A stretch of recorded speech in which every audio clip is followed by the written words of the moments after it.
Assalamu alaikum wa radio Futur Kirakunda International lomoy lalu ngal be konton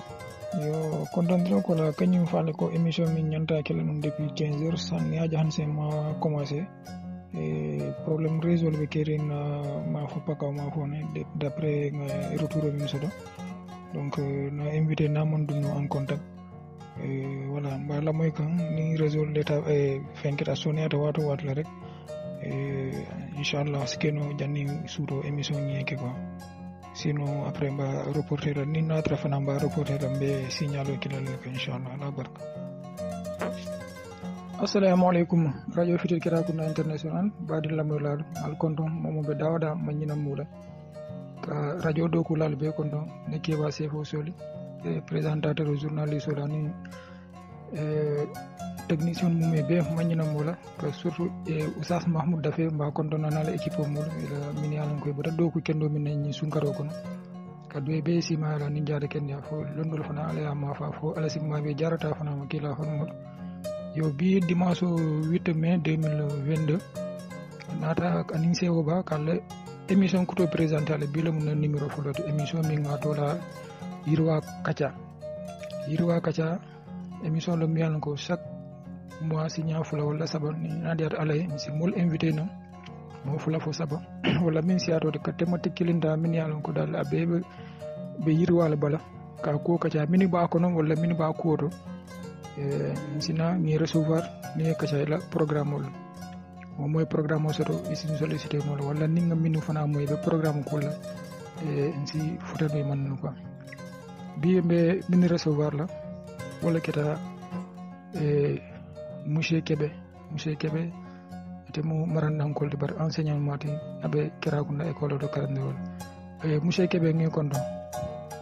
Assalamu alaikum radio Futur Kirakunda International demo be kontana momo kenkilina natola arfan ngejo nga auditeur ni auditrice be konton min yalan ko lebe lamoylo la ani dokular min budgeto journaliste lo foita fo présentateur lo foita fo directeur des programmes min kita ita fanfante kamo be konton warantela mo albadi mala mo monsieur Kebe enseignant à l'école élémentaire de Kirakunda. OK, merci. Merci beaucoup monsieur Kebe pour la disponibilité. C'était pas facile mais enfin kacha si commencé no na invité fulanya wala kita drama fatiri mala min drama fati depuis Espagne drama ngi kondo atel mu ONG Pakaw Kirakunda association mi ka fay ONG Pakaw Kirakunda diaspora la association atel le président de drama ngi kondo yo alhamdulillah rabbil alamin nga ala tentu nga sala kila sallallahu alaihi wasallam be na alfa flol be jayla be tentu lambe duale fo ala si nemonen ka horo sila yo kola janni be dunna émission kono benna musofana konton na munketa o fatiti ani na dinu be tout parce que bi niaje be temps sot lambe ni émission keno la ala ni kila kola tolle mu fana parce que mi dimbal be tenkunding ngamere fana la e fana ka tengunde wala tinna be alhamdulillah fala be tentu la bake be jayla yo kola ndela mu malamin fati ka kan ki drame fati la comme ba falla ya fo nyame ONG Pakaw Kirakunda membe diaspora le président be radio do kulal be kontonna menye ñing programme préparé ka initiateur be kontonna ning auditrice ani auditeur be kontonna be douala be tout fola si ñing konton droit si betra kayro konani hakil tenku mbe kirakunda be konton na kirakundan ko be dawda kirakundan ko keniji dawda duniya ko mba be konton na mbe duwala be tu mbe duwa dan la be bul fana yo alhamdulillah mbe wol fola radio la moy la le folo fo en attendant mbe dunna question ko nyami ala baraka yo merci Dramé ngejo fanal be awa madame Faty mba konton na atelo no première auditrice odi nak mañina la nga konton mba tanal dimbal be Papis Dahaba depuis Sédhiou mba hona konton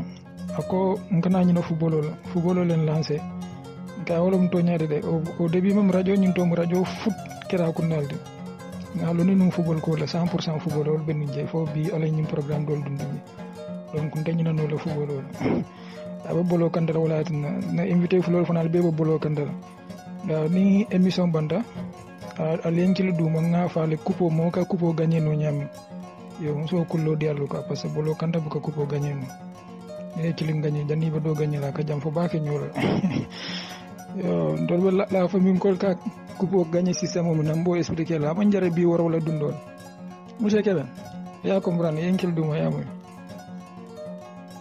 yo bi kacaɓe dikila secteur min kan wala mo éducation de yirwa kacalam c'est éducation e min keta karawde nafamu mun de développement kono yirwa be wol kacala ani ñun la programme o min iba organiser ko to école ñun taje ka fu min keta journée d'excellence odi wala rapport min mina kacala dikide wala ka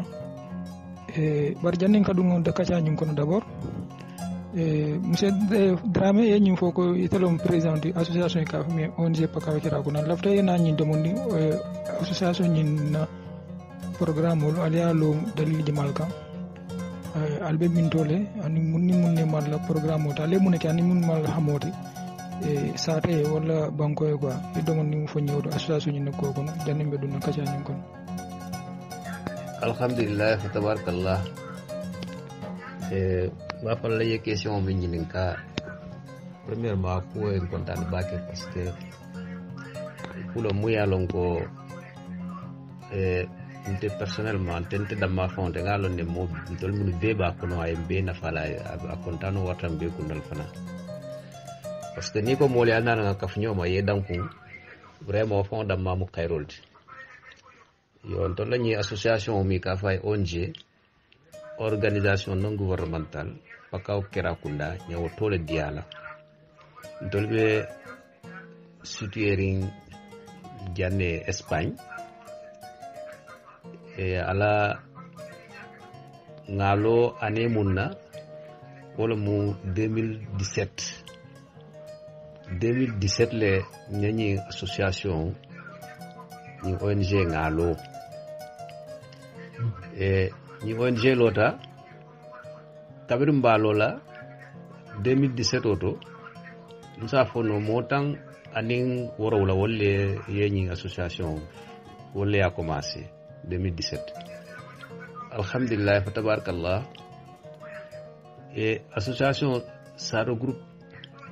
nsa fo kira kundan ko mammo bo moto mammo bo ni mokoto nga bele kili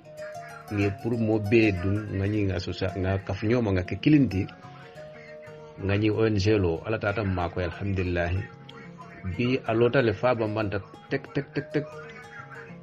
yo ala lo ni bitema 2017 o ngata fo 2018 o konon kakafu bayri mo ka do 2018 nkafuta 2019 nkafuta ngakafu fom frata ni 2022 ma mbeda min say association ni atata le fa frata presque mo tan woro anin fen ndolo kono say yo na objectif wol mum munati premièrement wala mun ko e ninga nga problème soto jang ni association membre mo moy problème soto jang mbuka duala ngalo min kama nak mbuka duwa woy mo soto jang wala mu nyinti ni ala tata kuke mo la jang sa ya kuto pour kana batan kana mo tu jang nge samba ibadiul feje mun ketam fawliyat wala mul na premier fonkoti maintenant deuxième wala mu nyinti ko ka fa ko mbijang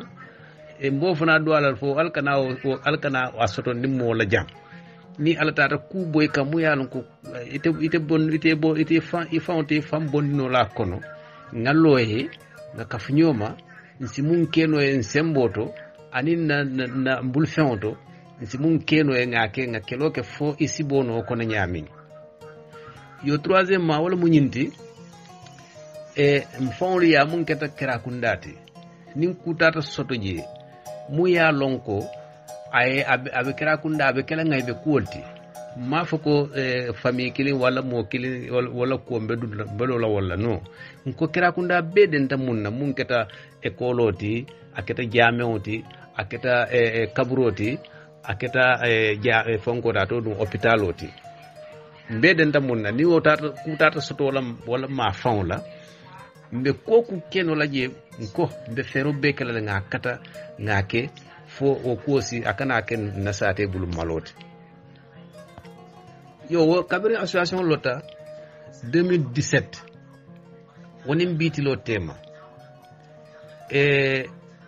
nga réalisation mun ka kono hani atra kra kundanko mo be malo mais je crois que la majeure partie wo be ya lon ne ko kafo nga munke nga association e mun keno kera kundaye parce que ntol kera kundante nte kera kunda jono la kera kundanta jono la wuludula la mo donc mo wuluta damin i nyanta je considérer la li la fije la kende ke te nyintol la nyi jeune mun bebi ja nyi diaspora kono ja depuis Espagne, France, Italie et Belgique wo eta sukinsa diaspora belam krakunda dino ke be dawda abe hamo be warlinde pour krakunda sovendi kanyum makoy alhamdulillah rabbil alamin yo nata réalisation jamal ke sur le plan social nga kul ki jele kul ke moliyele murta kote ke école krakunda la école depuis y information d'une premièrement kabira association lota ya information soto ko école problème budget yaje image ul kinyana nata fero beke ngawo kol topoto alhamdulillah tabarakallah problème man soto je yo kabir mbota o école fana bala ye fonko jame wala ko nata mana yo mbe jame wala ko nata ye na moltar je parce que la situation kono c'est tellement structuré ngani nga bureau londi le bureau mun yalon koy be mo bureau mun be charger un programme wala programme ana secteur le biye mun yalon koy be charger ngala toujours on veille momo la do ko minti 4 kanni wato donc mun ka mol informer programme mun be bolan so kono aka tuku daminna 5 futa association ma nga singa ko kacha te toujours ko ku botnan krakunda kono jame wala kuto wala ed kuto makoyer kuto abotanan anafra tam marek nka rayon kille nga kacha tembe ka dakorala le pour ka régler no donc alhamdulillah rabbil alamin nata dum jame wala ko kunna donc jame o mo be nyaaba kanne bi mo be nyaabe jame on kanne alhamdulillah fa tabarakallah donc nga réalisation commencé jame on la do ko commencé a metale nabe nyola parce que jame on mo be yalon ko pour ay ban signa kilin c'est pas facile mais nak mbedo ko kanne kende ke donc nga dépensol mun ke jame on kunto bi tiloto bi nta fono lali combien de millions nga mun dépenser jame on kunna parce que il faut que association yem permettre wala pour ka débarquer au camp mais comme ma permission surtout pour ka o bilan le wala tin sa fono santo donc a faut ko nga kodo min dépenser ni jame kunna e fatabarka la siatale parce que ala la bon la mutel lafta jelale yala mu fonga je régler yo ninkira kundankol nata kacha kola parce que mbe koku kela fonni itolle kacha parce que itolle mun tol nyati itolle mun mbuloti itolle bije donc itole ko permission ni permission dinna dron ko kuto pour ka ke Kirakunda nka fero be kele toujours mbe fere kele len ka ko kacha nga ke fon si ku nsa ko jarano nyami parce que yalamu yo jame bi alhamdulillah tabarakallah sayembe mbala bandlalto donc wala mu association ala lo keta wolati ba fallan pour le moment nsi wala fono je comme quoi que association lota wala kan ñim programme wol mun ke foyete yo abarka ok ba fallan pour que tant dino auditeur la ni auditrice pour ici message la moy no baake bari peut-être que message ka jam fale je wala nga arrête nga fenke jam mais association na programme o siatale parce que programme jamal fond bi je comme mol commencer follow wala tin na man la fi kadu wol kono follow yo wala tin nga lot mbelo la jam en attendant fo jannim be dunna programme au fond kono questionnaire kono maintenant mi fengo fem fo la jandal alma ale yake mol na fa fendi dinga fem fo mu yalon ko amam betia ale yam fumma dum wala mudro ala baraka amin alma dual jabira nga comprendre objectif o lon tele réalisation do no min keta fana ngamira auditeur li be nga moy ñew fele yo ku jamal bi je o mal la perspective le tol beta fono la jambar kilinde way intéressé le min keta partenariat mi alni Kirakunda école ya aduntema yo bi katabe dikelo programme ñu ka inshallah ani monsieur Kébé en si fana bula edunan d'abord il est présenté d'abord auditeur le depuis quand ibe karandiro la wati jame nata Kirakunda école to ani école ñu fana fon jannin ka dum programme ñu fon kon directement est-ce que si rappelons que nous moulons un petit peu parce que il y a quelques mois janni école kay le directeur recevoir nous état de lieu kay ñun école la mais bi albe niveau jimalto bi école classe jalle bi je élève etc le niveau et tout ce que tu peux nous dire sur l'école d'abord janni ka dum programme ñu ko no assalamu alaikum radio Fitir Kirakunda international be mo be kontana alfan be kontana bake et la question mi yalan ko ya poser na vraiment kuma yata bake mais bar jannembe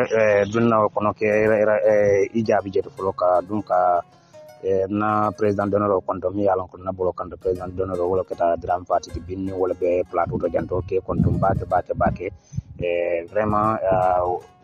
nga molo me alon ko ben blokande la nga lo nyaaji je nyami ngani jikko o lo nyaakino wala bae sate to vraiment ke konton ke ijayi wala be do ko min kan si continue wala ne konton ni madame obe to ngal be konton yo boto je to nen bo rewto kana présentation na comme ni moli alo nyami monsieur Kébé donc Alfisen Kébé donc jamaa yello min wala mo Alfi Kébé ti donc nga karandiro commencé fin 2012 là il y a Ziguinchor IF Bignona 2 voilà donc on a 5 ans que auto kabo 2012 wayta fo 2017 mborna auto nata Kirakunda voilà 2017 le nata Kirakunda fin 2018 après nga karandiro commencé jot yo mais actuellement ñin be tembo min tok ni ka état de lieu ni ka expliquer ale donc ni tata ya funu ñami en début d'année na directeur demanding fale jelen sa funa be fale lem mba kontana au passage monsieur ke koy konté ke kontom ba ke bake ni aje ñim bi ñi entretien ñi vraiment a facilité tem fana ala cool min yalan ka cool facilité ni ala wona ala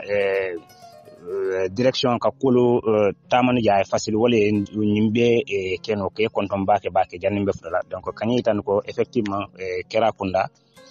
9 cours le bijeto wala mu classe kononto wala be école ñinto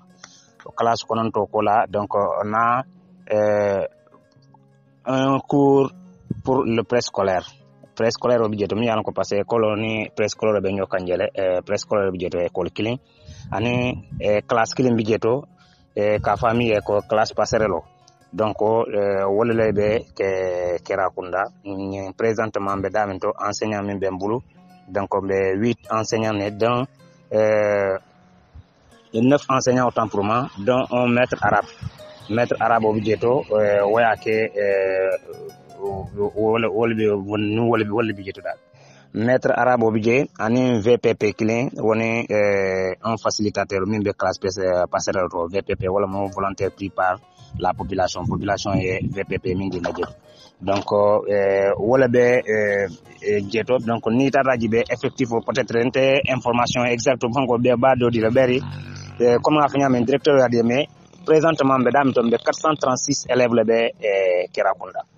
yo donc 436 élèves bien ñina année scolaire o birum ba commencer la comme ñina nga directeur kuto soto donc ala directive kuto ñina te wala min ka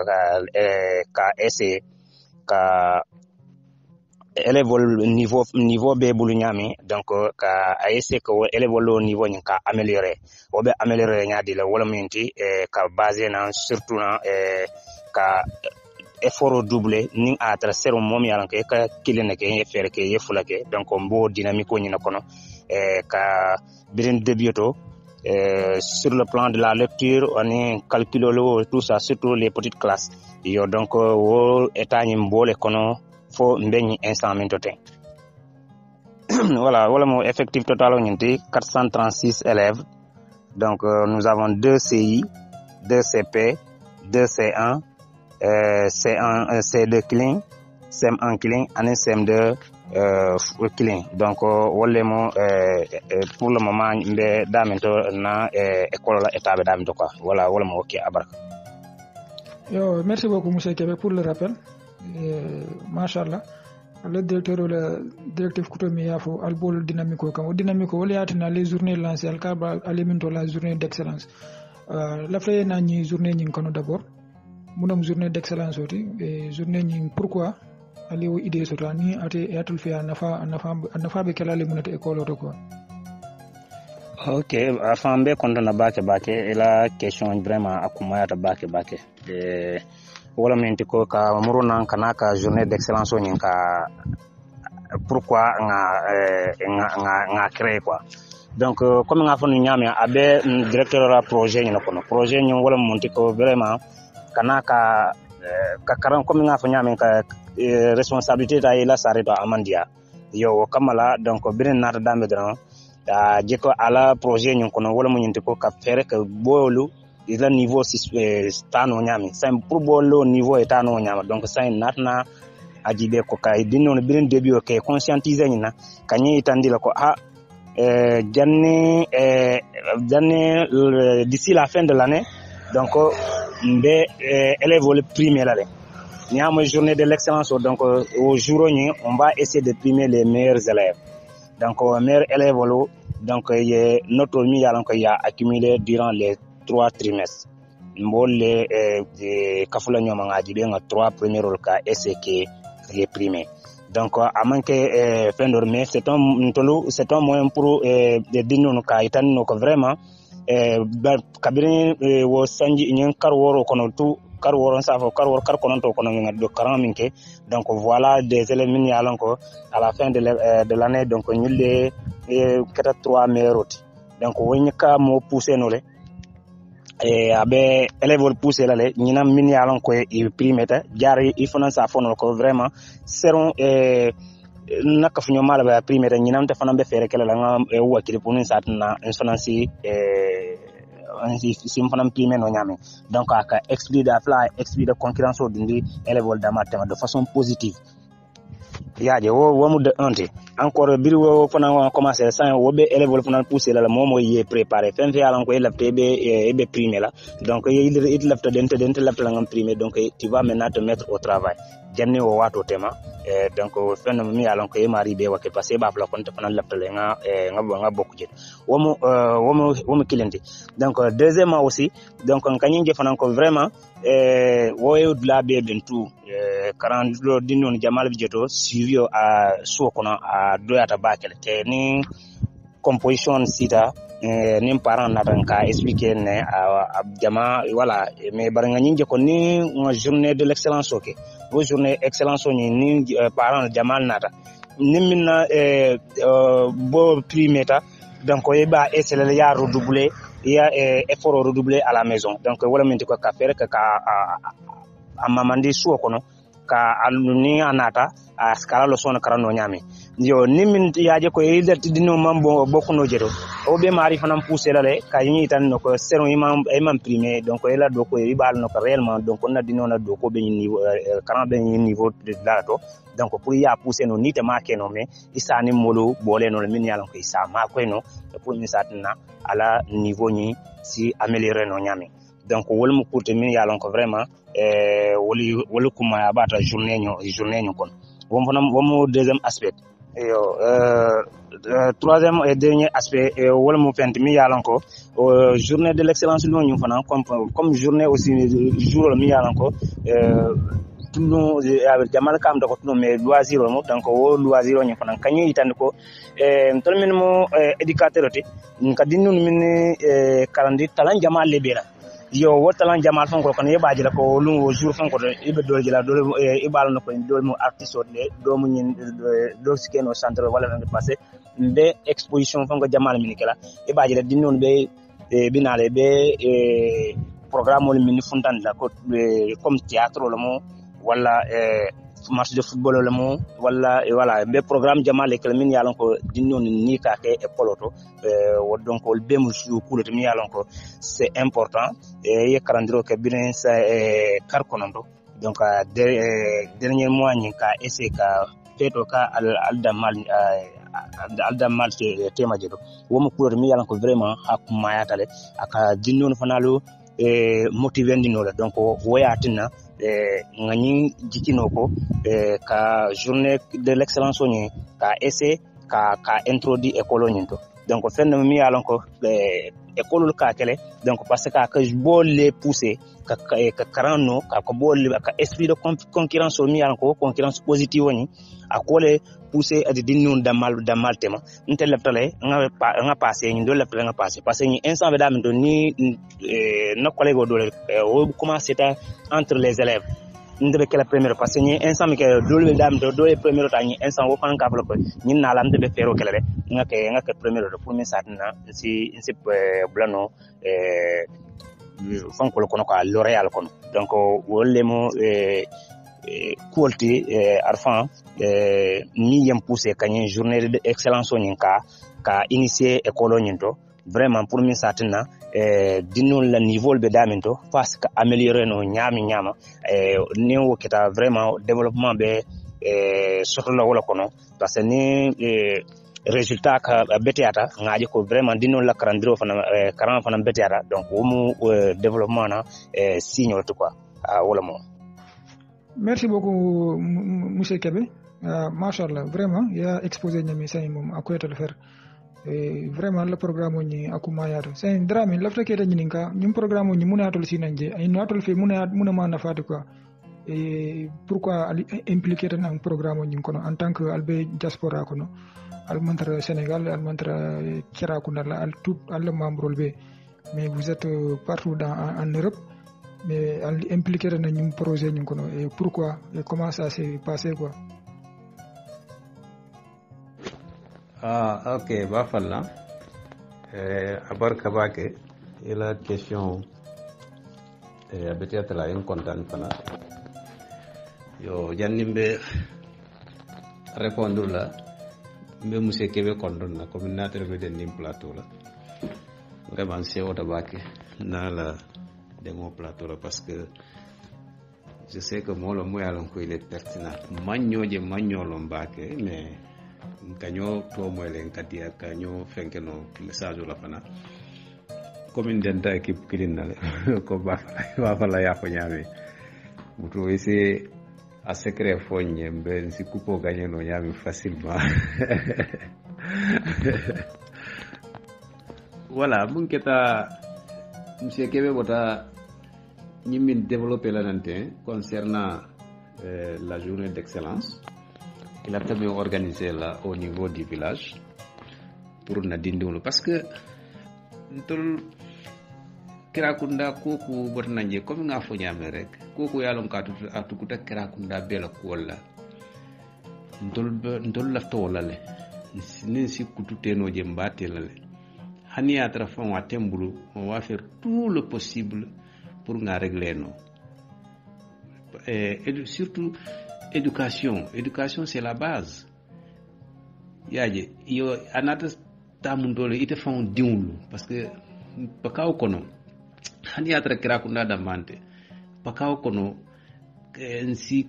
ninya nsa keno dlaudla to pakaw kono ka mako ro kije pour éducation et sembo soto nsa nyanta be fero be kelal nga kije anata ken tol fon le kototi yo kabiri lumena ko fota iko directeur mfon diwlum ya diwlum aya bulo denye ako alafta pour que Kirakunda école bulandi école d'excellence ol kono science ke nasi ke no nyaade le pour nyanyom ma ko no naydo koke étroitement tu vois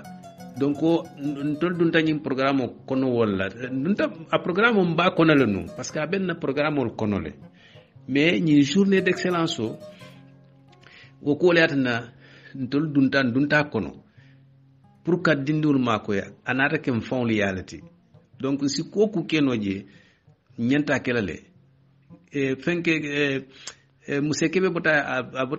abota expliquer la nyami effectivement c'est ça parce que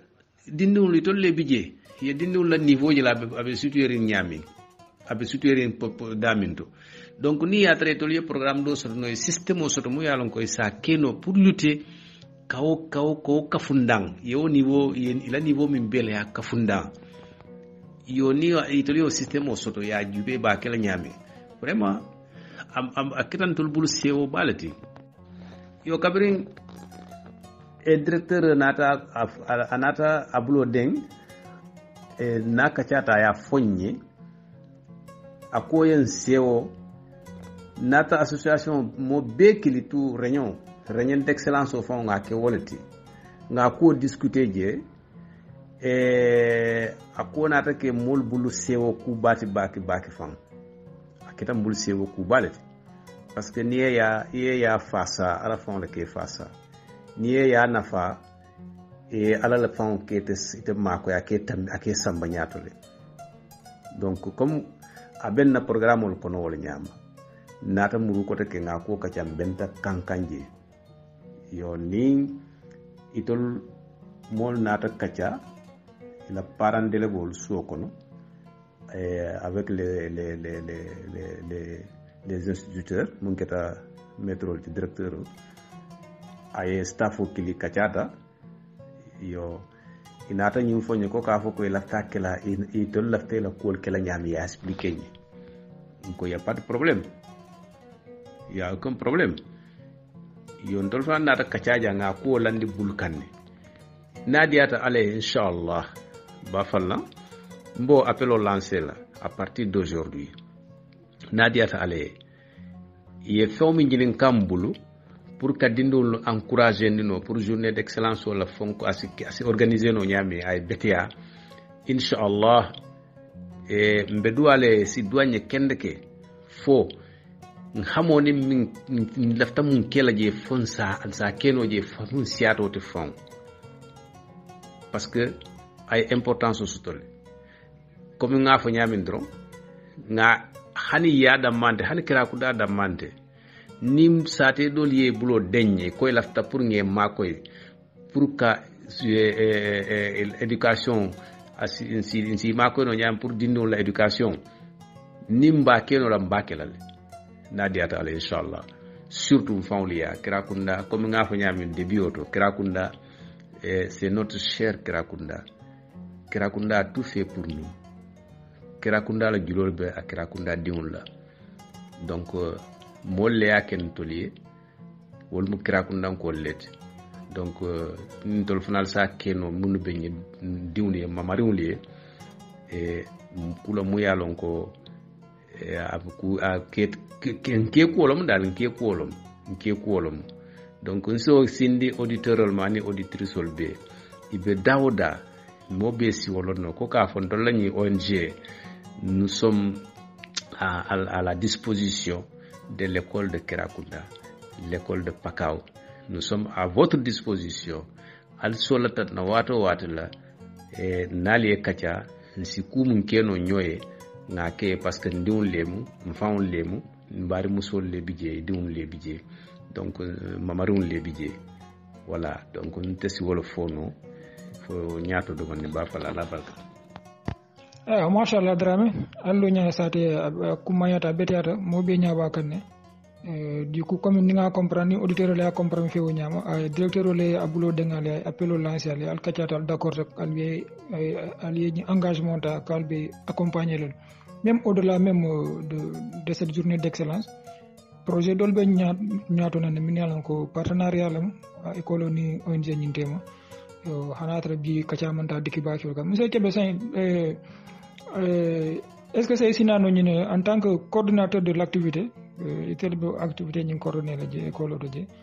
je journée ñi fon lu ñi malal ba kila c'est quelle date les dates di mal mutal ba kila wala ani al tellafta ka élève min primaire les prix ça consiste en quoi exactement be mun décerner élève wala comme prix quoi et est-ce que aussi au-delà de cette ONG ni association ko la minal ko wol la partenaire wolti est-ce que vous avez d'autres appuis côté financier wala téléphone disponible fon ko moyen bal dol bal bu le minal ko fonds propre wala soutien bal bu le minal ko vous comptez sur d'autres personnes minal ko si bul du nol ko tole kal ma koy quoi comme par exemple vie wara ñu ci bañu ba Dakar ok afan be contana baake vraiment contente baake ka question min vraiment ka question min qui est posée sont trop pertinentes et donc a janembe jabiro kelo la vraiment faut y me permettre d'abord de rendre hommage vraiment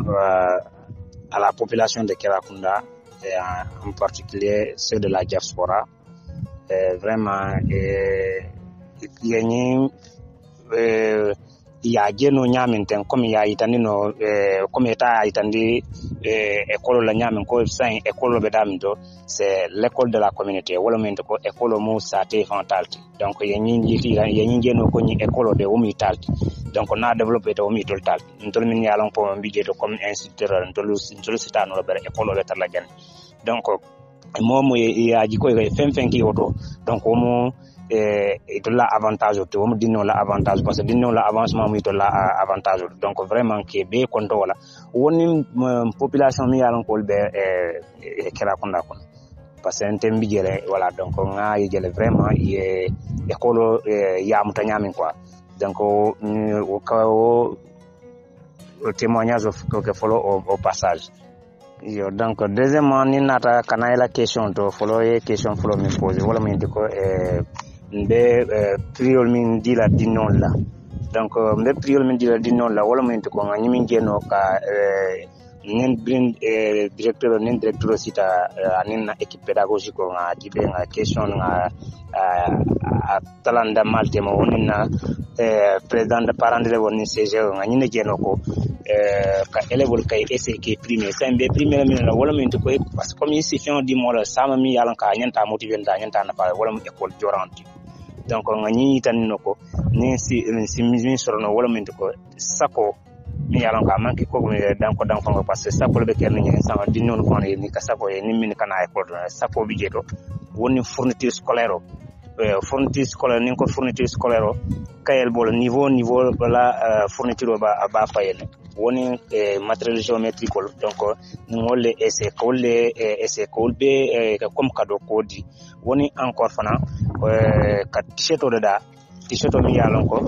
comme ni nga ñam da journée excellence élève min ñanta primé la ka t-shirt di élève L'Oréal be la tout L'Oréal wala min yalon ko wolle be mol kono min yalan ko le ngenta kado so donc ngaaji ko chaque classe kononto la bijeto o classe kononto donc wala min to ko classe premier deuxième troisième ñanto wolle primaire la donc vous voyez combien de fois vraiment encore une fois ka directeur content allo encore une fois ka directeur content allo hakil nyama mi ya je comme ka itan no ka je ka classe o classe ka mo saba primaire je parce que normalement min da do mo sa ke no comme mo kimne barka ka mo saba pour min sa na ka mo pousser na di non pousser ya fa ko nyinante ni mo saba on fonga da jarin te be fero kelale ni fa nga tala ko vraiment wo mo fenet mi an ka lo mo pousser la ka ye karan abe mari parents pousser la dinno ye dinno surveiller à la maison donc wolle mo question ti ngam min ye sotono folo ko o jabi ani idina mina deuxième point mina troisième point to la question to wala mo nyinti ko est-ce que au delà de la diaspora est-ce que partenaire dol be mbulle min keta ñu feto la Carola Tifolo pour le moment vraiment mon partenaire do so folo min tambita diaspora da mala be mbul folo donc moyen do man trajet mi yalan ko be dinnono la fetoñe mba à dépenser la mine seulement que école auto au sein de l'école a commencé que cotisation que nous da malte ma bi nga commencé janni ba flambe fango kala nga cotisation commencé entre niveau la mbo cotisation mais comme mo jama ya nyami donc cotisation amandia wo sifa tan comme ñinan na be commencer la jamal mandal ni ka feto han feto ka ken jira famata yo mandal wala o jeew ñam jamal mo jorobe ke kanne mais vraiment c'est man tariya ba ko ñama dal yo donc encore une fois que directeur remercier wala o confiance au mi alon ko vraiment il a apporté à ma modeste personne ka gérer feto la programme o ñina donc be douala fam fo min satina confiance o mi atna min dina je fo feto ñi sikki la ko lafta la ñami encore fana kay diaspora encore une fois que remercier ani vraiment temi yalon ko nibe programme ko no bi ko kan commandina radio to jam fana kanyi émission len kan ka ese kanna de programme exposé ke fana kontom bake ini do ko nyolo quoi vraiment wala mo ngaji ki ko question posée je pense que wollem quoi yo encore une fois mbemuro nanto arfan welo question nyon kono kanyi tande vraiment to nya ya fa nyami partenaire do man trambul fro bari mambam partenaire fro to janni ba fala feto fanante ba fana ni mo mi sono comme partenaire da appui là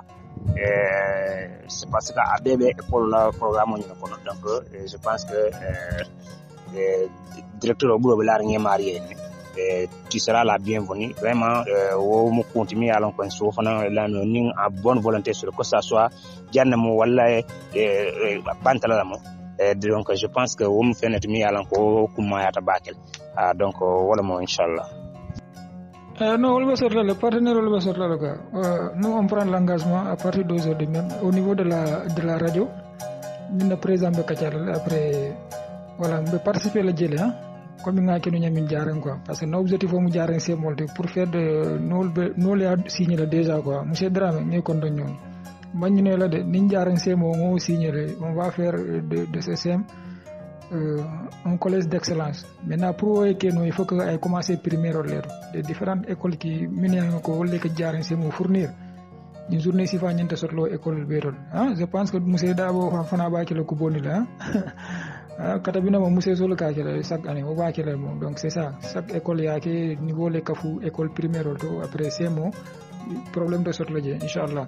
donc comme nga ka jaare ñami au niveau de cette école de Kerakuna on va vous ndolbe diplôme d'honneur le ki là ni na président be ka jaale avec diplôme d'honneur di la le réel biral quoi ñanu vie bara fana awakil dal kay dio kay élève so kayel no amita wala déjà quoi han janni ñu journée ka tar kéré donc alba kay sur le vie bara fana bol ke wada fana fala ka message ki ñu nan duma la be enregistrement lo kan té donc non amra fana ka fourniture scolaire di la quoi techno ke wada bu techno ibu solo jamfo président bam jakul family ba fana kila nana bol so concert wala jani bam jakul e bol so concert wala je monsieur cebe ko feto la mu de journée d'excellence mais feto la mu ko abe so ne voilà batuna message ulta parce que je reçois beaucoup de messages là dembi do lafta ka participer pour que à fois dire comme contribution, on va dire ça en direct. D'accord, monsieur Kébé, on revient sur toi. Dans quelques minutes, mais d'abord on prend monsieur Touré, Chérif Makolon Touré, Albéalone, à te présentateur de radio. En même temps, tel radio le comité de direction du président. Mais c'est un professeur également, acteur agent de l'éducation, professeur en économie sociale et familiale. En même temps, c'est un spécialiste de l'économie de l'éducation. C'est un master en économie de l'éducation. Donc, M. Touré Mbé, il a avion Maldiambi comme un avis d'expert. Et tu vas nous parler de l'éducation dans la femme de développement. Et nous avons une journée d'excellence sur l'importance de mon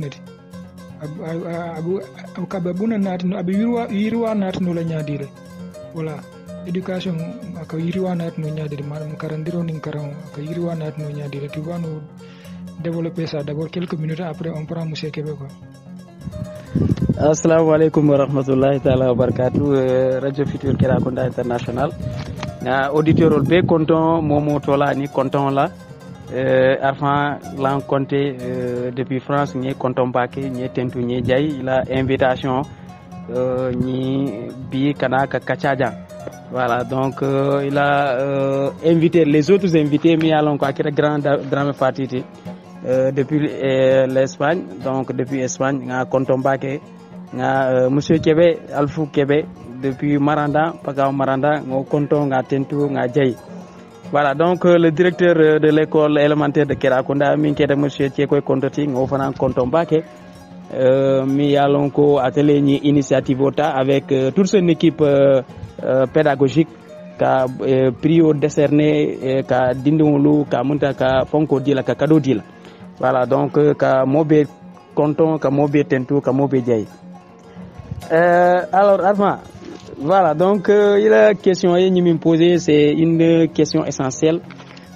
C'est une question mi alonko à l'importance au warta bakel. Éducation ani développement muna muy lianti. Ani fanan ni journée ni na organiser asi muna sambano nang dindul ma fon la si muna yurwa ko sambano nang. Ngamra éducation wo mu kulati mi alonko déjà c'est société aux société ni lafta état il faut que société ni déjà y éducation kiti voilà hani korda la mu prasitano momo la mu secteur la mu pro secteur ni sitano fo éducation etaraje yo éducation ni elle est plurielle asiatal voilà donc que ça soit kata école auto comme éducation classique mine alon ko ngalon kata école auto ici mi la maître wala le professeur e kumo foy mais janni ka duta école ka folo famille kono su kon voilà bani falu anin kotol nin dokol nin e mamolu anin binkol nin barhunu wala folo ka éducation wala folo ka mo éduquer su kon yo mom tubabul ka folo éducation de base voilà wala folo ke éduquer diamola anin signala anin ternyala anin demurkola ani inyanta alfa respecter la nyadil yo ni boto kono le kana dum école donc école fana ka éducation de recevoir je e ka dol soto je yo ni boto kono kafnyol fond da maka mo éduquer nol yo kafnyol ko la ni association fond da ma des associations des cercles d'éducation association yo ni boto fana ndi ka futa niveau dol tam yalon ko parti politique ko lemu wala syndicat lemu wal fana ka éducation do dino moral donc éducation mo ka soto no de la kilinto amanke école da mat mais principalement école walka éducation amunta c'est dédié wal école la éducation sembo warta dina ñu structure minalon ko mboté be fol men kera famille olti amunta momo la famille ani ila kafnyoya al kafnyolu ani association lu ani syndical ani parti politique wol kam mindi parce que moy ka taw min passé école to yimko passé de la d'autre voilà donc wala tina bi molu parents lu alpha lié dindi wala couluro Kenya et ka mi éducation ya bula école ton ko lebul yo ka ça soit to école wala arabe école voilà wala ne bi ni dindi man fenkere ka fa école ama école to metro le mol ko le indexé directement voilà alors que normalement ça incombe à toute la société donc éducation fenati mi alon ko amunta a janninka dum kono to a Kenya molt amunta école da mantin fanna belam yul be si mo éduquer nol maintenant ça ni bota éducation la fana développement ni dunta développement kono développement wala mo yebo un point A pour kata eta point B mom yalan ko par exemple ne ala so kono nyentam bun wolbeno abul o nyentam buñi ni ko a développer la munta nyentam bun boy ay brique bun lo hanata ay korketo laka hanata poto bricol munta bota nyentam bun kono la ay brique ay korketo laka a développer dal do monde na yo korketo bondi je ay poto buno na kono ra amunta abota ala développement capital sa na o brique bun boy na e fonkol na andiro lo rek ay korketo laka amunta al développement capital wala na o andiro boy e nana mo boy ay korketo bondi je a coulé al développement capital donc wala muy bota nyanta mbun to eta fo ya coulé wala mu développement iga bo point A te eta point B mais dans le sens positif donc wala mu développement fanna bela fanna la mo parce que a manqué comme par exemple économie o damati ni ko développement jama bi je ka sama économie o la fanna la mais a manqué o damati développement la jama balama voilà donc pays o mu que ça soit jani ka fra pays o to famille au fond corda te développer no le temps que corda diwlu éducation mi yalon ko nyanta soto la wala éducation mi yalon ko nyanta dile diwlu la imo soto wala ma di diwlu la na man keta ni éducation banqueta mo bala at fenke no la sama quel que soit le talent de la personne ani que ça soit football fanal ni mo man kulu rek ni kulu dasata la fanal rek parce que éducation dara na wala mo kuluoti wala ni mo ma nama anyanta kulu la nyami fanal ba école do wal ka karanje voilà kulu ka karanje le métier ka karanje ani la tarnya nyanta tarno la nyaadi la ni nyanta kol karan wala nyaadi la pour sama kamal ni mo ma lon hana tara quel que soit son talent son niveau de compétence aka dasale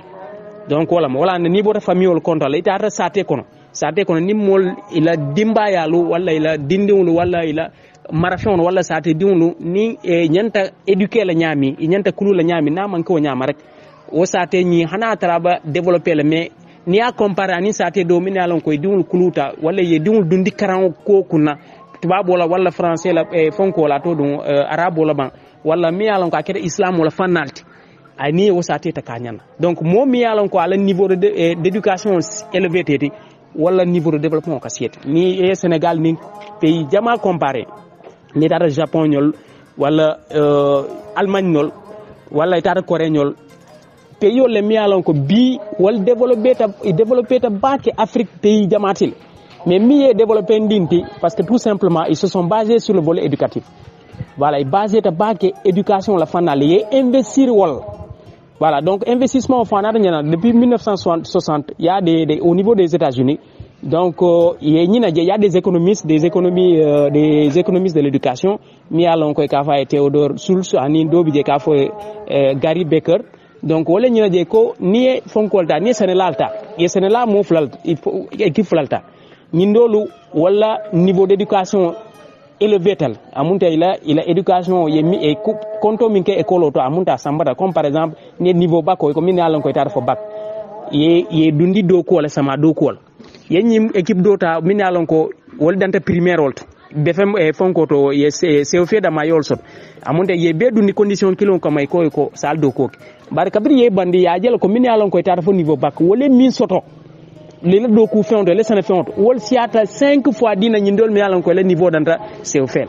donc ya jibe ko nimmo na éducateur na i niveau d'éducation do soto amunta le développement katria bakela parce que fewo fe na tra ñenta tala o do ku fewno kunna abalon na la sa karanol donc mi yalan ko ama éduquer mi ma anno wod aka busa kun fele na benta fere kay ben afa voilà donc wala tane bi hani métier lam imu munisiel tiban imu maçon tiban imu fonkol tiban charpentier tiban wala imu ato dum ni que ça soit menuisier métallique wala fengo fenam dun hani football lam ni man karanje ni karanal mo kamulun ni man karan kon parce que pour ila do ko keno foy mesure lek foy devio yol dada ila molier o devio ni mba itaman anu rek mu kano wala ni plan kamayna foy ye plan long ya lon ka nyanda keno la nyadin. Voilà, donc c'est comme ça. Au béba karona bal wal ka développement samana parce qu'on peut pas parler de développement sans pour autant qu'il y ait éducation sur nous. Voilà, donc éducation afana manque codi ko d'amat parce qu'il y a ce qu'on appelle les effets non marchands de l'éducation. les effets non marchands de l'éducation que mu yalon ko Gary Becker ni Schultz yolfo wala munti mo jata kende ala fanal bi niaje mo la jata kende a futata kitio doto parce que médecin on yo les formé parce que infirmier les formé hano médecin on fanal fond yikata la foyer 7 ans que yene spécialisé branche d'autre comme Aliou Fati docteur Aliou Fati que je salue au passage voyez spécialisé tout le fanal là ani nous na fanala ani fenke do gorjo la fanal yo nit arade médecin do jibe wala set sanji worowlo ko la université abe sanji nani sanji lul sanji woro karanale pour six wala fanala do bi je obe cœur la fanna o bol karana donc wala au développement au katine population na santé ila jata kira ko abe kafulal biniaje dindin saya adoata bakel parce que tout simplement les gens ont investi sur le volet formation ani éducation donc wala asabu faut bim frata kiti o doto fratot donc il faut les effets non marchands de l'éducation ani fana popi momi yalon ko ni educator ya samba école ta 40 ya samba dara ta 40 amari le comportement ani momi yalon ko mankaran le comportement mo ka killing na ba fengo fenkele ake mira la conséquence solel ake réfléchir le folo ake mira le folo aji bembe nyinkela muna mo ala cause de muna mal conséquence ni ta ko doke sa ma muna ben sot la ko donc o katina na nyanda fengo fenkela e ako keno aka samba silokan. Alors le dernier élément arfan afele sa ko be dami jamfatel do mondi wala munyintin ne abotola ni ko citoyen non les citoyens pour ce qu'on appelle les biens publics mamunta mbe danta fengo minna ma sate be danta minna wala banko be danta min ni moma éduqué comme par exemple ni yiro la fanata wala ye alla masa kolonta wala jamiolta fengo mi yalon ko amanke mota de mbedolta min yalon ko mobeta ni mo éduqueta à la citoyenneté, c'est ce qu'on appelle l'éducation à la citoyenneté. Na éducation sur le sang, au bien on y, au fait on y, au mouna fait on y, na bas les moubans, wala na fendo les moubans, à Marie c'est imirano le cavoni, à bide acte d'objet, fait on d'objet ningoke, sama mo minalon ko binala, amunta si wol toranola, wala sama amunta asikeno la no fonyina, comme ni en nanyimba kono jibe, ni nanyimba mi alon kabija. Folon tanka bar kara sifake, ma mirano ko kafo comme ça man sitano kiti do le fonga fonyel o be mu éducation olti a be mu connaissance olti parce que c'est ce qu'on appelle l'éducation au développement durable donc o fana mu éducation la développement et l'éducation au développement durable comme mol éduquer nyin kam mol kulu nyin kam kafo comme ça nim fembal bul mi yalan ko alla muna fem fon lem al nyanta gérer la al nyanta mutala nyaadol nyama min satina janni ba fratul fon bitala fo ala al min jobe do ala fo al diwul binala o fewni al ta folala mais ni ma éduqué ko ni ma i karandi wala i molon amunde ite ka passer leñ i ka gaspiller leñ ta gérer la ñami mu ka gérer o ñama par conséquent mu ka jamfa fon i ka foala wala yen soto ñim ba kono parce que ñenta gérer la ñami ma gérer o ñama on n'a pas su gérer de manière vraiment rationnelle na ressources halieutiques. Donc c'est ce qu'on appelle le développement durable. Développement durable, c'est la capacité de satisfaire nos besoins sans pour autant compromettre aux générations futures de satisfaire les leurs. Donc feo mi alon ko bi namuna fam feo lam nyenta fero be kelal ngam fanna fa la bar no fanna fa manyana tinna ko sama asatin nan do mañol wala ndiwnu wala mamarunu wala si foala. Donc o dum éducation de mal so samano c'est ça qu'on appelle le développement bi ne ajiben to la nyim pakawbe molle kana ka nye wafi malul kana tranga na nye gérer no wala nga na fion do bi jeni ngo gérer no dembi bi han bi alhamdulillah mbe futala into mbe situation do kono binte tarro kon voilà donc de manière très ramassée en ce wol fono éducation ni développement na lien donc le développement on ne peut pas atteindre le développement en résumé on ne peut pas atteindre le développement sans pour autant que la population soit éduquée. Donc cette éducation, elle est dispensée par l'école, donc que ça soit école franco-araboto, que ça soit française. Mais en dehors de ça, avant cette école, il y a d'abord la famille. Donc famille olamu, école, après l'école, il y a les amis, donc kafnyolu, tanyolu, ani wolbe boronkola, ce sont les partis politiques, ce sont les syndicats, olbe borunje c'est autre chose. Donc c'est la communauté. Voilà, donc de manière très ramassée, nous avons besoin de faire ni au niveau développement mais tant qu'on manque non, donc l'éducation c'est le moteur du développement. Parce que toute société pour la développer, non, il faut obligatoirement qu'avant, au préalable, appesantir sur le volet éducatif. Pourquoi c'est développement impulsé. voilà, de manière très ramassée sur le fond par rapport à cette question. Voilà, donc le dernier élément mi alon ko ya fo wol munyinti ñi événement ñi mi alon ko akere journée d'excellence oti muna ba abay muna lien sotono la ou bien ba muna impact sotono la dindi wol ma fon yaji déjà mais le acteur duna co-débatteur mi alon ko on est au niveau de cette plateforme minketa grand drame fatiti ani monsieur Kébé mais quand on a encore une fois il est idéal miné alon ko ye fintandina ce sont des idées qui sont très pertinentes voilà donc nini événement sifa parce que ya fala au passage mi alon ko a organisé non diaré principal Sanyamba content au passage le coordinateur du club d'excellence minketa monsieur Ya Dramete mba content de passage mbeni tomal be content l'équipe pédagogique du CEM de Diaré. Voilà, donc aba tinal ko nit organiser ta aba tinal ko élève wol minalon koy prio soto ñina monsieur Kébé ya fol o élève wol ñin be o non seulement be féro be kala pour ko jari sa sotono mais abe ñi élève do minalon koy ma soto abol fanan hamindilal ko ñina e man to fo ñina e man fendina ba jar mbe féro be kala mba katlal fo min sati nano mi fana ci fin sotono donc c'est ce qu'on appelle une source d'émulation émulation. Voilà, donc ça c'est le premier volet. Le deuxième volet, alpha fanal ibe contanal parce que ni alpha kafo benta itamu alpha ye dimma kili ya félicité ya tentu mo be nyala kam contano minka dungé ko il faut qu'on ait la alon donc on fana batina le be motiver la sama ala éducation la koto ala karan koto ay fengo fem foje imam ni aje ma kya uta man trebul hana tara man trebul ibe fero be kala leta ya nyina foisi e asi serum ay min soto nyina so soto no parce que mo be kala fi wol mom ko ay ko hanila wulol moy kala atodi ma ko moy o kadiye mom kala fi yela wulo to ko mamo surtout il fonson mo mi alan ko c'est anara ke fara fonson dim voilà donc au mu parent fanal la côté la au mu kudol l'autre côté aussi mi alan ko aketa au niveau de la communauté éducative parce que les enseignants aussi il n'y a pas plus grande fierté qu'un enseignant et pour un enseignant qu'il puisse voir son élève réussir wada mal satisfaction enseignant fierté table content ku table c'est au ku table min tamita ay min karandi sama na o je weke fenti fem man tarable min tamito donc fana mbakela wo enseignant bulu fierté balte sa té fierté abakela sa té fenke balte ñin dal to nya ñil amunta dindiwol biten ninte mo be bulo du ñokono fo min satna sama alhamdulillah a wilta min kama a sifutano kama et puis ay ke sa té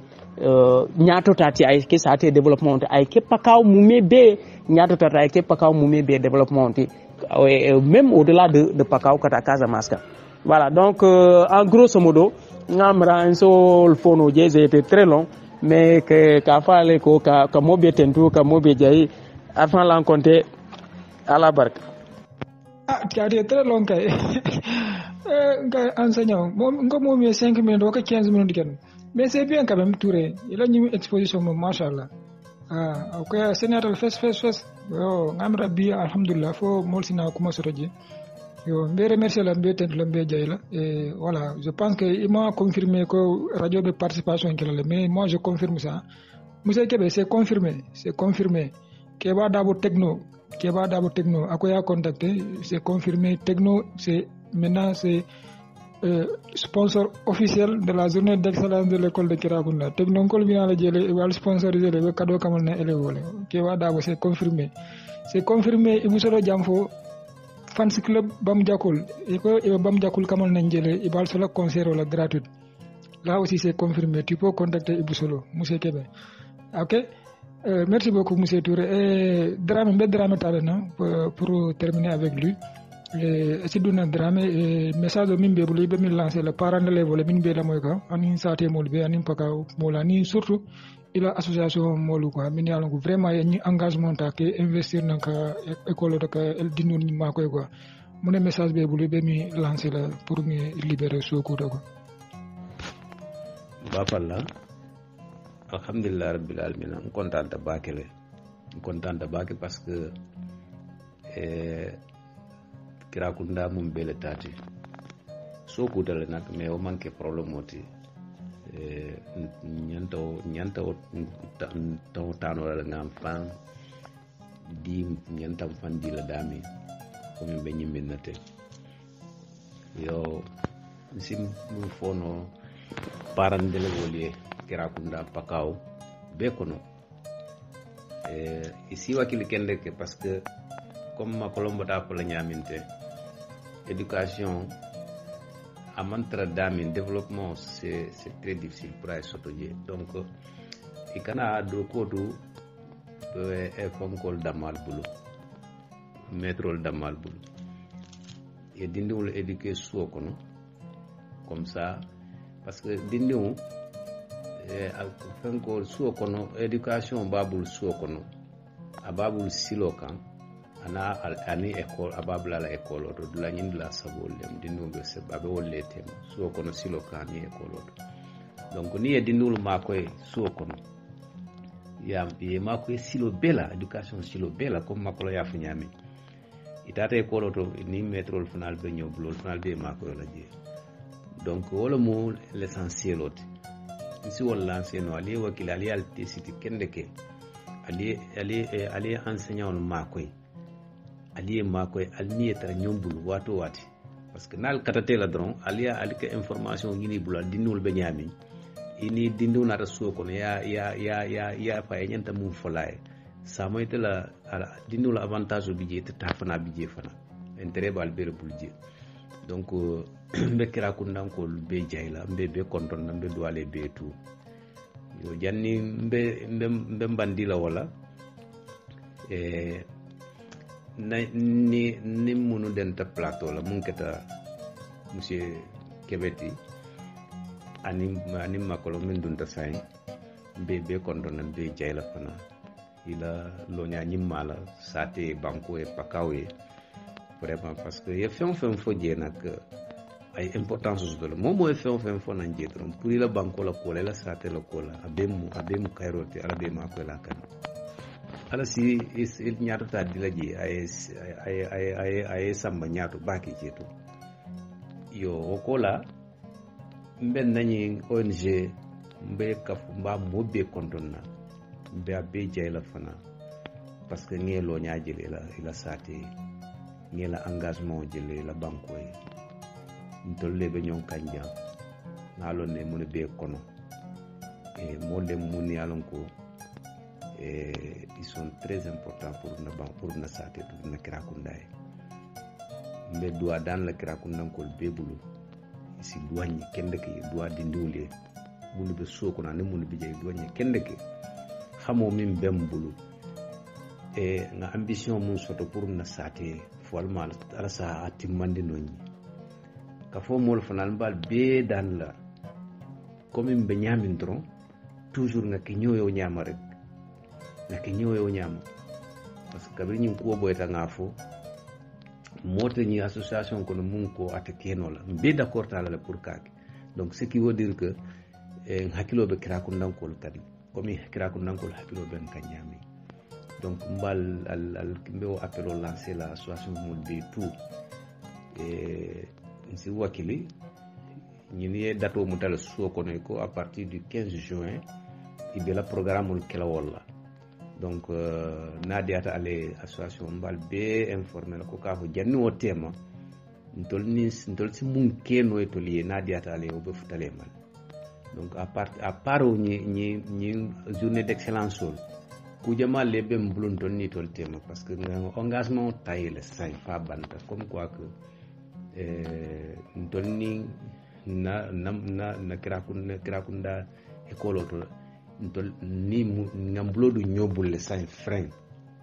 ngamblodu ñobulle nadiata le si koku keno e mbakilele inshallah donc ala baraka ba fa lambal kondonna ini do ku ñol betu vraiment ilo ñañi ñata sate ilo ñañi ñata pakawye mbe do ala radio wala sa samba ñato alhamoni a be fitara dami almali a fitandi jera nim paka fo mbalkoto mbe Kirakunda ko mbe do ale betu ba mañolu fa mañolu mbari musolu na musolu ndiwulu mamariwulu mbari ndiwulu mbe do ale betu mbe do dan la mobe bul fana Kirakunda almami alkali musukaf ke dinnin keba mba be konton namba folale ko diaspora hakilo balkan diaspora man fen soto min tambital tolla atolle mum blota atolle mum nyata atolle mum fen beti ali ko ku ngani ali dua kenya be futala malen inshallah mal be dua la le baake fo alsi kairo kale alsi kairo ke kira ku ndadi mum be tuwo mo kira ku ndadi mum ke ni ji dawda alma ale kairo ke alma ale sewo ke alma ale harje firi ay ni sutura es jar kendi adinal bela e alma la ale nal beso suturo la ay dinu na dimbayal ay samanya so nan dinal be kila forno no duwan nan mo ñol fanali alma ale tin ale bi ñol kunno ñoto alma ale nal so kairo la alma ale nal so harje la be koku ro ku kendo to koku hami ku kendo to alma ale atin ale adinna na sate ko alma ale kairo kennal be adin salat fata barkoto mbe jannimbe ntem bandino la man nkafñol be konto mun keta mbembañol ti bebe lorin kirakunda la kolle kunani na kebal mun bebe Dakar lansana fatiñol kayesa parce que bi ntol fanal be tolle simfa nyal noma lokar ñolu yani Mustafa Konte ñolu vraiment be konton na alhamdulillah makolombal be konton na tu yoronyol manyina han mo kilen na nta mo be to fono la ngam mo be konton nge be jay nal bulo be nyobul dron kirakunda ntol comme nga fo nyamin toujours ntol te kukeno la sans que actuellement décider mon na kirakunda kono yo buton wala mo si wala fono ali ala barka kende kal badima drame fati wala bal konton na be do ala ali al fanal si do am inshallah la barka alhamdulillah. Aywa, merci beaucoup président alma duwal jabila yo ngi fanal be tentu la be jay la disponibilité la vraiment kam profiter ñu la nga Dakar ko kontom baake na association membre ni bote itol lawla ñokante ka bonna président tafa ana la membre be yo monsieur Kébé Saint han ka bin si fana bulay duna si tu as des messages be bulbe mi lancer bien mais avant ça il faut na ñi journée ñi na fonko le programme ko no la programmation activité bi déroulé la ñaadi le mun ma le chronogramme te quoi albe folo le mun la ba la ban mun comme bam jakuli ya so concert lol say ngam albe la ban wol ngay fo soirée fana bi jël ba ma yo assalamu alaikum encore de radio Fitir Kirakunda international be mo be kontana ka chef makulontu ke kontum bake ela dunya nyimala ani ye nkafundam min na jeto vraiment exposé ni alerte seniyata bake mbe kontana mbe jeyla bake yo nimboto to comme yafu nyami effectivement yen ñinin kamina wala moyintina journée de l'excellence on a ñanta kala wat jumalla donc wala mo programmé le 15 juin la 2022 mais au 15 juin 2022 donc le journée fula dara jeto wala mo le 14 de le 15 juin que journée excellence on yo donc na chronogramme ni wala mo yenti mardi 14 juin 2022 d'abord 9h-12h be secrétaire local école auto follow no bota jeto 15h-18h wonyanda kala final des interclasses wala mo yenti ko niveau be final auto da maltema CI C1 CI CP C1 C2 anin C1 C2 be final auto quoi yo no bota jeto journée excellence fête l'enfant même mercredi noté wala mo journée de l'excellence oti wala mo le 15 6e mois 2022 donc 9h activité va commencer à 9h10 wala be quel accueil et installation des invités yo no bota je 10h 12h 12h au bekela allocution des différents invités donc invité min ñantana la donc fo nga diamo di mo la jeto min yalan ko be diam la jeto anina directeur mi yalan ko flo be cérémonie d'ouverture kala yo no bota jeto 12h 13h o fana exposition théâtrale be sotla jeto o fana be ke be kala juma lete comme nga fana nyam feto mo élève l'état donc o feto élève wala be théâtre kala nyaw théâtre nyi bo kala nya temol bi ci tarla jeto mi yalon ko avec comment dirais-je le suivi des élèves à l'école année le maintien des jeunes filles à l'école yo wonen thème développement be sotla jeto min yalon ko e mbol be kala sous forme de théâtre to quoi yo no bota jeto 13h 15h wobe kala pause cocktail oti wato be pause kala salo be talo kono wonen ka demanding dama wala mo konton to bata la konton wato be tala sila be konton kala new programme no bota jeto 15h 16h final du génie en herbe bo sotla mi yalan ko génie en herbe ngawo octroyer ñina pour le moment nga ke semde classe o damalla ñi instant pour que pousser no ñamen ka révision ken no donc nga wojibe génie en herbe ke wo équipe flol tema quoi équipe bol bi jël mi yalan ko déjà ba de préparation kanne donc pour final la fana yo no bada jeta 16h 18h o watu la be remise de prix ñon commencer la remise de prix au lauréat donc wolle mo élève woto min yalon ko wolle ñenta prix ñon sutla o watu la mbo commencer la ka wala prix dira yo effectivement ni yo bada je fana ya fa ñami 18h 22h wobe kala concert be sutla jeto wala mo un grand concert ni yalon ko a bamde kulla ba animé la comme ya fonu ñami directeur a poni kachala ni bam jakul vraiment donc ba fana ko tent la ba jeyla donc a fana no disponibilité ani ka faire que aitan ko école mum be talti donc ngaro disponibilité ni je bam jakul mon de fondati et voilà donc ka konton ka tentu ka jey ana la président min ke Ibrahima Solo Jam Foti yo donc je pense qu'en grosso modo ñina munna chronogramme oti min kita final journée d'excellence la karolati feto mi yalan ko ñina nga initier école de jeto donc wala mo arfan be kontona be jeyla be mo be kontona be ke baya ke bada bo be kontona ba ke donc mo mi yalan ko nga karan commencé ñola école de janne kirawani donc voilà non mo ni yalan wakilta bake be kontona bake be tendula ok merci beaucoup merci monsieur Kébé pour programme ñu yalla ni ñami ngamere be amoy ñonale alman ni aussi la mo kero ko non natol min talma tele beti man maintenant on est à la fin de l'émission bina que émission clôturée mais bien avant le directeur de l'Afrique intervenir monsieur le directeur il est en ligne monsieur Conté ba bula la fana dunna il a quelques minutes pour lancer un message inchallah monsieur Conté be la moy ko bonsoir ces auditeurs et auditrices mbomo be kontona toni kontona ba RFK la mo la be kontona arfon bon une journée vraiment il faut contente baake parce que une journée d'excellence depuis 2012 ça faut na manki Karakounda école yo bi avec notre partenaire avec la diaspora de Karakounda ndamol mi yalon ko be banta vraiment ki jayi baake ka faale ko mbal tentula mbal jegela Allah loto min katana école ko woti vraiment kal jayi wala surtout le président Dramé ali ta afan vraiment mbal jegela baake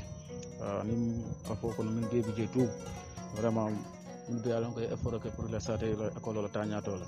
ka faale ko en tout cas dal ndol min fana bijan on fera tout inchallah pour que journée ni alhamdulillah ato de journée ko men organiser école de jam monsieur Kébé fana contana mi atal mi coordinateur de ñu ko la yo min kata élève fana ti inchallah dafa na ici wakil pour que vraiment ce jour là que les meilleurs soient primés dans les résultats pour que vraiment min fana les fonds du ko kono nan ñu les fana les CEO et content fana de notre côté on va faire des efforts inchallah pour que vraiment min fana min na partenaire le Karakounda ko ni alon ko diaspora ba banta inchallah fana ba fere be que le programme fana content ko ala les fonds que da mais manke pour 15 ans inchallah alma alay vraiment ko goto et puis vraiment mo be content na ka fa mo be ko alndembar merci beaucoup monsieur le directeur merci le message au futatale mol be ya moy ñonnale mbe tentula mbe jayla encore une fois ila initiative wala parce que ñimbe mu ital la idée monsieur Kébé Sahin si fana e bula nana be la mode la fin lancé ba recent émission be dami ba la bon dulan toten ok mo arfam be konton na bake o ka directeur o konton mi kita monsieur ke koy kontati ala dunya nyimala kanaka molu ka molu ten ka molu jayi ka nimmin be ko kono min kita na partenaire oti ONG ka ni dunda ñobul ñamen ko lernde fana o beti ata bake ngi konton bake voilà donc o be tambo ko la kanaka kira ko la population mol be konton jeunesse o ka mol be konton tout ndemo be do kono ne barna ka aske da fo yem permettre fa ngam mo dan tan konton no vraiment na mo folo mi yaran ko mba konton na mi kita bandin sano kontati mbe konton na bake parce que ata kana kita ni moti folo to ni yalan ko birin na rakira kunda mo min folo vraiment min e polo commencer nyola jeto ka njia kendeke ka intégration facile ndembulu ko donc kita ateleti vraiment donc mbaten la mbaje ila bake ane na quartier mo bolo konta ndemo be konta na président fo eta fo na directeur sportif jo mbel be konta na tout no bota je kamuru nan kanaka ONG ni monsieur Drame Fati ke le président ni ke ni la mo konton kalten to kalje ale ni initiative o min tata vraiment kalten kala kanyi tan ko vraiment ale école la importance ni ali wala long donc o ya tinna ko ali programme o fanan dunde dami do inshallah comme directeur af nyami kono ali aktaran ali af min kama ali ake hamin min kama fana abin ngaji ko set lu albal nako vraiment ma ngake kula kama vraiment ngake min kama ya dunod la to donc wala monte de dinno la photo donc satina excellence école ni sikeno excellence oti donc wolda malamo donc kal konton kal tentu mini yalon ko bebe la moy role kam bebe la moy kan kal be tentu kal be jey vraiment mtemobe to fono la me bare foka fonga dawo dambe wala inshallah be konton don ala baraka wala mo inshallah ok merci encore une fois ka remercier fana min yalon ko wala mo feto ni ne collègue min yalon ko ni be baba kono kebe tendu kebe jayi parce que feto ni pour ay be anu kono ko no wol be le motu donc mo kinente donc ka wol fana le collègue wol be tendu mo parce programme ni mo be ba ko be ane président parent d'élève on est CGOL B tout que mo be content donc ni bébé de ni feto la ni be ba kono donc wala mo ane population jeunesse mi yalan kay mara jeunesse mi yalan ko le be village de jeto kera kunda ka mo be content mo kenkin na natula wala mo ala baraka fo wat do émission do inshallah annal badi ma monsieur Kébé mo yalo mi na wala mo alfi Kébé ko ke ala baraka merci monsieur Kébé bolo kanda boytal de bolo kanda ngawul moyde ngamoy ko ila bendam katita tabu katita drom bolo kanda boyta andun kabin alu jasi bota je nene mon ko bota ko tek ok yo ngi tendu ngi jay ngi remercier ba fi nga auditeur fanal be konton ñode labor ñañi mala bendo ku ñu fanal be konton na présentateur journaliste Kabrim Serif Makolon Touré monsieur Soli kata fo Yahya Diop Sidi Diop ani na technicien Ousmane Wolu ma ñina mo na kebalu wiye barasi la sefo Soli mami sila bandim konté mba fana konton na ni sukuta Diop ma ñina mo la ka rendez-vous di auditeur le fanal inshallah rabbi numéro ko tam waati ko tam inshallah la barka Abenyami ka fole nyama kibaro Abenyami ka sata wore nyama kibaro Ni lafta mindo ye boela ngatanu kolondala Ni lafta kuro ye kui ngatanu badala Ni lafta kuaja bora ngatolia pakao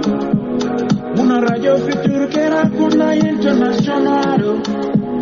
Arfalan konte ho jatolemo Anijuma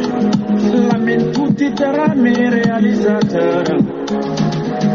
Sherif Makulan Touré Ousmane Wolu Lamin Fossar Jassi Capiro Camara, Sheriff Solito, la radio la barmalo. Manina Uditoro Lula, Abenale Gabo.